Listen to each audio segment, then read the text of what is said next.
Pagpanaguban na oras, 27 minutos. Ang nakalabay sa alas 10, diri mga kabumbo sa atong pagpanaguban ning atong tulumanon na karong oras sa mga kabumbo. Lahi na pod, atong makauban karon si Sir Art Osores. Alang po ni mga kabumbo sa gitawag storytelling og comic writing mga binating tigpaminawan sa winner po ni siya. Mga binating tigpaminawan ang ato makauban karon. Ato tagaan kay gyunan makapanumbaya. Sir Art, mayong buntag.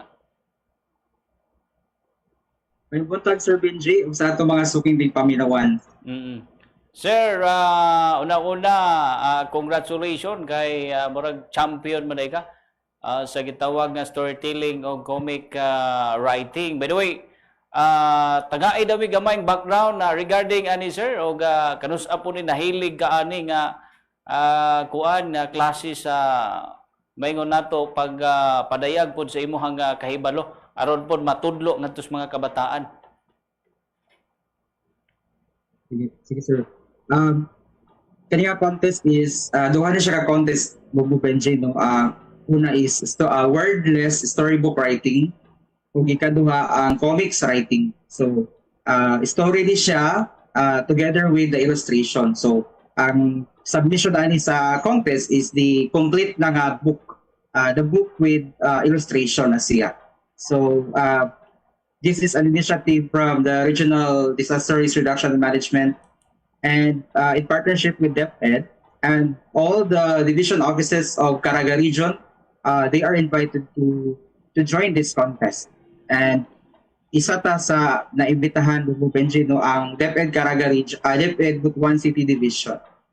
So nakita po niya siya ato pang way back, I think September or October. And then the awarding was just held last December 1. So dito pa nato nakuha na kaluyan po nga nakadaog taas first sa duha ka contest, sa wordless storybook o sa comics writing competition.